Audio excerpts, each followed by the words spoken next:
కృష్ణమ్మ తల్లి ఒడిలో శాశ్వతంగా ఐక్యమైపోతాను. అమ్మా, సకు నాకు ఏం చెప్పిందంటే... ఏం చెప్పింది? ఒకవేళ తన ప్రయత్నం విఫలమైతే తను కృష్ణమ్మ ఒడిలో ఐక్యమవుతానని. అలా ఎందుకు చేస్తుందిరా? ఖచ్చితంగా అలా చేయదు. దీపాన్ని గుడికి చేర్చకపోతే దాన్ని బాబాగారి కాళ్ళ దగ్గర పడేస్తాను.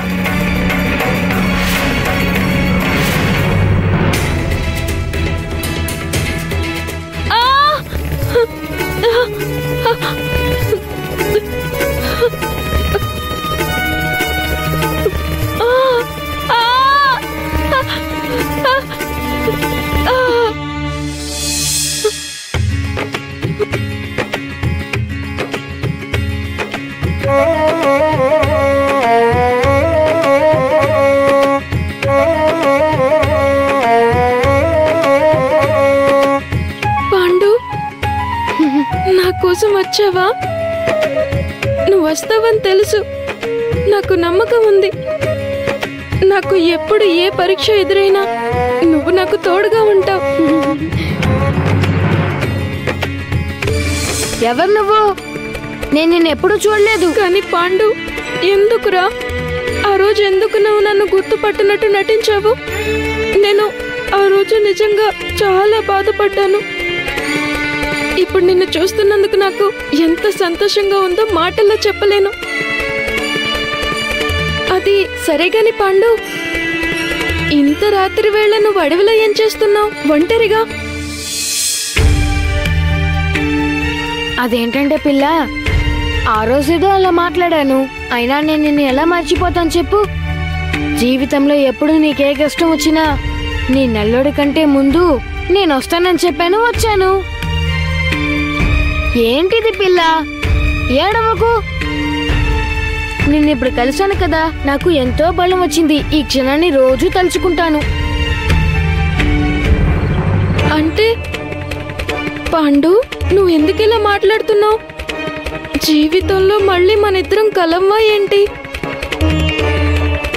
అరే, నీకెలా చెప్పమంటావు పిల్ల? మీ అత్తయ్య గారికి నేనంటే అస్సలు ఇష్టం లేదు.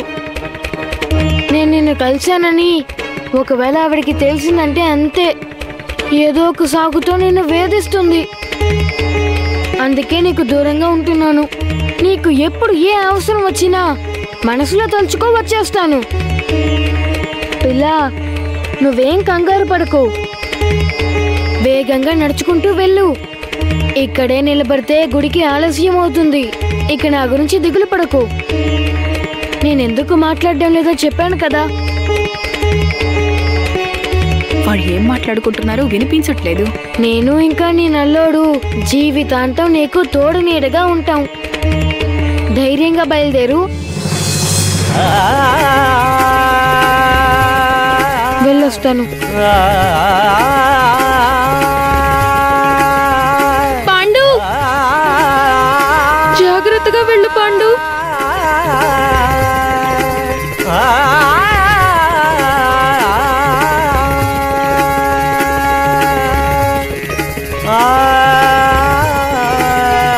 పాండు, నీకు చెప్తే అర్థం కాదు. నిన్ను కలిశాక నాలో కొత్త శక్తి, ఉత్సాహం వచ్చాయి. పాండురంగా, నీ వల్లే నా పాండు సురక్షితంగా ఉన్నాడు. నువ్వు నిజంగా చాలా మంచివాడివి. పాండుని ఎప్పుడు ఇలాగే కాపాడు.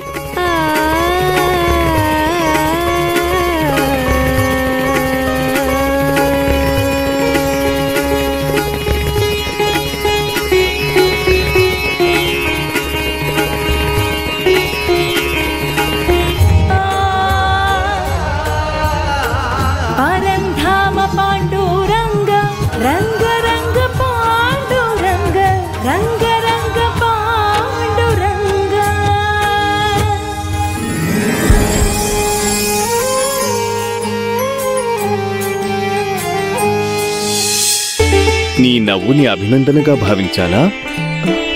స్వామి, మీరు పాండులాగా వెళ్లారు, ఇది ఆశ్చర్యకరమే. పాండులాగా సక్కుతో చాలా ఆప్యాయంగా, స్నేహపూర్వకంగా మాట్లాడారు. పాండు రూపంలో తనకి ధైర్యం చెప్పారు. మరి మెచ్చుకోకపోతే ఎలా? జీవితంలో ఎప్పుడు నీకే కష్టం వచ్చినా నీ నల్లోడి కంటే ముందు నేను వస్తానని చెప్పాను, వచ్చాను. అవును, రావాలి కదా. భక్తులు ఆపదలో ఉన్నప్పుడు పరకాయ ప్రవేశం చెయ్యక చెప్పదు. సరే సరే, అన్నట్టు ఇంకొక విషయం. నేను ఇంక నీ నల్లోడు నిన్నెప్పుడు ఒంటరిగా వదలం, తోడుగా ఉంటామన్నారు. సక్కుని నమ్మించడానికే కదా మీరు నల్లోడు అన్నారు. తనకి ధైర్యం చెప్పటం ముఖ్యం, అందుకే అలా అన్నాను. నాదొక సందేహం. మీరు పాండు రూపంలోనే సక్కు దగ్గరికి ఎందుకు వెళ్లారు? కారణం ఉంది. పాండుకు వీడ్కోలు తీసుకునే సమయంలో సక్కుకి ఒక్క మాట కూడా చెప్పలేదు. పాపం సక్కు వాణ్ణి తలుచుకుని చాలా దిగులు పడుతోంది. కాలికి గుచ్చుకున్న ముళ్ళుతో పాటు తన మనసుకి గుచ్చుకున్న ముళ్ళుని కూడా తొలగించాను. సక్కుని నిత్యం వేధించే ఆ మనోరమని మార్చొచ్చు కదా. అప్పుడేనా? అరే, సక్కు మనసుకు గుచ్చుకున్నది ఒకే ఒక్క ముళ్ళు, అందుకే తీసేశాను. కాని మనోరమకి ఆమె మనసులో ఎన్నో ముళ్ళున్నాయి. అవి వజ్రాల్లా మెరుస్తున్నాయి. అవి ముళ్ళని ఆవిడ ఇంకా గ్రహించలేదు.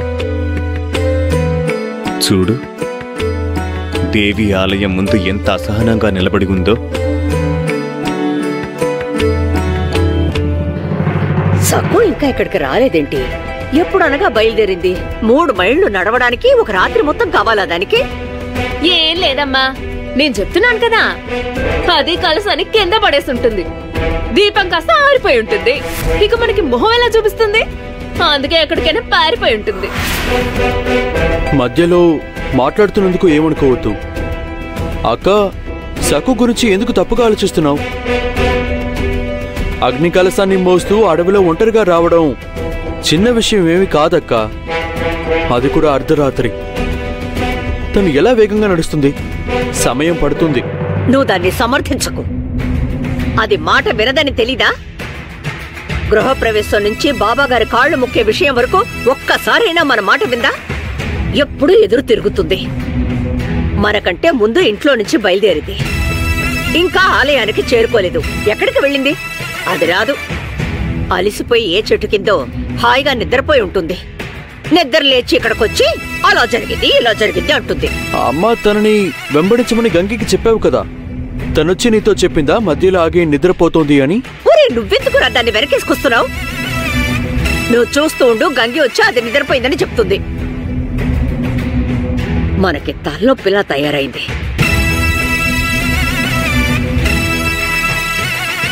ఇదిగో, నువ్వు చీకట్లో ఎక్కడికి వెళ్ళకు, ఇక్కడే ఉండు. నేను చీకట్లోకి వెళ్తానంటేనే తను తల్లడిల్లిపోతోంది. పాపం సకు ఎంత చిన్నపిల్ల. అర్ధరాత్రి అడవిలో నడిచిరమ్మన్నారు. పాపం తను ఎంత భయపడుంటుంది.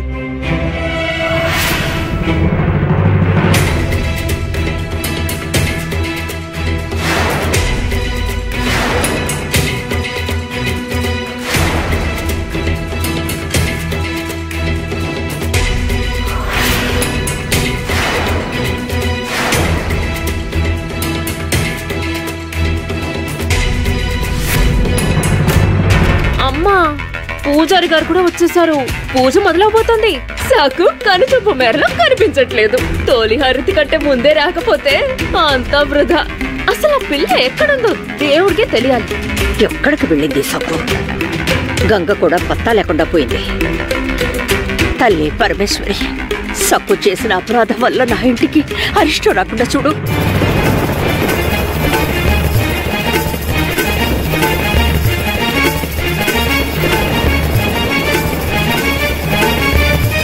చూసావా, దేవి దాని మీద ఆగ్రహించింది. జోరున వర్షం కురుస్తోంది. దీపం ఎలా వెలిగి ఉంటుంది? ఆరిపోయే ఉంటుంది.